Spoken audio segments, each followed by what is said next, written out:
अंधेर नगरी जो नाटक है, प्रहसन है, उसमें जो व्यक्त यथार्थ है उस पर चर्चा करें। अंधेर नगरी में कोई बहुत बड़ा या गंभीर कथानक नहीं है, जो है भी वह एक दृष्टांत की तरह सामने आया है। महंत अपने शिष्यों गोवर्धन दास और नारायण दास को लोभी वृत्ति से बचे रहने का उपदेश देकर सुंदर नगर में भेजता है। गोवर्धन शहर के रंग ढंग से बहुत प्रभावित होता है, वह उसी नगर में रहना चाहता है, लेकिन महंत उसे सावधान करते हैं, पर वह मानता नहीं। गोवर्धन उस बाजार के आकर्षण में आनंद विभोर हो जाता है जहाँ हर चीज़ टके सेर बिकती है। वह उसी नगर में रहने लगता है और मिठाई व दूसरी चीज़ों का भरपूर भोग करता है। वहाँ के राज दरबार में एक मुकदमा आता है। मुकदमे का विस्तृत वर्णन उस व्यवस्था की न्याय प्रक्रिया का असली चेहरा सामने लाकर रख देता है। दीवार गिरने से बकरी की मौत का मुकदमा गोवर्धन दास को फांसी देने के फैसले पर खत्म होता है। गोवर्धन का बकरी की मौत से दूर दूर तक संबंध नहीं है, लेकिन जिस व्यक्ति को फांसी दी जानी है उसका गला फांसी के फंदे के नाप का नहीं है, और न्याय की मांग है कि अपराध की सज़ा तो दी ही जानी चाहिए। इसलिए खा खा कर मुटियाया हुआ गोवर्धन पकड़ लिया जाता है। अपने को निरपराध पकड़े जाने पर गोवर्धन को अपने गुरु की याद आती है, वह उनका स्मरण करता है। महंत वहाँ पहुँचते हैं जहाँ गोवर्धन को फांसी चढ़ाई जानी है। दोनों इस बात पर लड़ने लगते हैं कि फांसी पर वह चढ़ेगा। राजा उनके झगड़े को समझ नहीं पाता और जानना चाहता है कि वह क्यों लड़ रहे हैं। तब महंत बताता है कि इस समय ऐसी साइत है या ऐसा वक्त है कि जो मरेगा सीधा बैकुंठ जाएगा।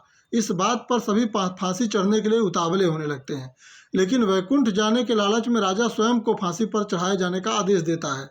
अंधेर नगरी के इस अतिरंजित या अयथार्थ लगने वाले कथानक में मौजूद व्यंग को दर्शक शीघ्र ही पहचानने लगते हैं। अंधेर नगरी की संपूर्ण कथा को हम 3 भागों में बांट करके देख सकते हैं। पहले भाग में अंधेर नगरी का चित्रण, दूसरे भाग में मुकदमे की कार्रवाई और तीसरे भाग में गोवर्धन को फांसी चढ़ाए जाने का दृश्य है। अंधेर नगरी में व्यक्त यथार्थ को समझने के लिए हमें इन तीनों पर विचार करना होगा, क्योंकि इसी प्रक्रिया में हम अंधेर नगरी की अंधी व्यवस्था का वास्तविक अर्थ समझ सकते हैं। अंधेर नगरी समसामयिक संदर्भों का जीवंत नाटक है। कुछ रचनाएं अपनी प्रासंगिकता हमेशा सिद्ध करती रहती हैं। बदलते परिवेश और बदलती परिस्थितियों में उनके नए नए अर्थ उद्घाटित होते रहते हैं। इस नाटक का अर्थ न तो एक देश और न एक काल तक सीमित है। इस नाटक में निहित राजनीतिक व्यंग जितना अंग्रेजों के शासनाधीन भारत के लिए सच था, उतना ही आज के स्वतंत्र भारत के लिए भी उपयुक्त है। भारतेंदु ने एक ऐसी राजा की कहानी कही है जिसके राज्य में प्रत्येक वस्तु का मूल्य समान था। जहाँ सोना और मिट्टी की कीमत एक थी, ऐसा प्रतीत हो सकता है कि जहाँ सोना मिट्टी के भाव बिकता हो, वहाँ के लोगों को दरिद्रता और भुखमरी का सामना नहीं करना पड़ता होगा। लेकिन टके सेर भाजी टके सेर खाजा जनता के हित का सूचक नहीं था, बल्कि राज्य की अविवेकपूर्ण व्यवस्था का सूचक था। अंधेर नगरी का चौपट राजा अविवेकपूर्ण राजसत्ता का प्रतीक है, जिसे नौकरशाही मनमाने ढंग से चलाती है। भीतर स्वाहा बाहर सादे, राज करहीं अमले अरुप्यादे।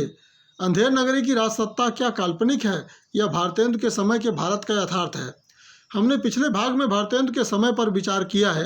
अंधेर नगरी की अंतर्वस्तु की तुलना अगर भारतेंदु के समय के साथ की जाए तो अंधेर नगरी में व्यक्त यथार्थ की विशेषताओं को पहचाना जा सकता है। अंधेर नगरी की कथा सामंतशाही राज व्यवस्था के साथ संबद्ध है, लेकिन नाटक की प्रस्तुति नाट्य शैली लोकनाट शैली में है। अंग्रेजों का राज सामंतशाही राज व्यवस्था से कुछ हद तक भिन्न था। यद्यपि अब भी जनता अधिकार विहीन थी, लेकिन राज व्यवस्था का संचालन करने वाली व्यापक नौकरशाही एक नई बात थी। इसके उत्पीड़न की कहीं सुनवाई नहीं थी। वे क्षेत्र जो सीधे अंग्रेजी शासन के अधीन नहीं थे, उन पर शासन करने वाले देसी शासक भी वैसे ही उत्पीड़क और अन्यायकारी थे। भारतेंदु ने अंधेर नगरी में अपने दौर के इस यथार्थ को ही प्रतीकात्मक रूप में प्रस्तुत किया है। भारतेंदु के लिए यह तो आसान नहीं था कि वे अंग्रेजी राज व्यवस्था की खुलकर आलोचना करते, लेकिन अंधेर नगरी में उन्होंने विभिन्न अवसरों पर कभी स्पष्ट रूप से और कभी सांकेतिक रूप से अपनी बात कही है। नाटक के दूसरे दृश्य में जहाँ बाजार का दृश्य प्रस्तुत किया गया है, वहाँ विभिन्न सामग्री बेचने वाले लोग ग्राहकों को आकृष्ट करने के लिए जो बात कहते हैं, उनमें उन्होंने अपने समय का खाका भी प्रस्तुत किया है और उसकी आलोचना भी। इस आलोचना की 2 विशेषताएं हैं। एक तो तत्कालीन नौकरशाही की तीखी आलोचना और दूसरी भारतवासियों को अपनी कमजोरियों के प्रति आगाह करना।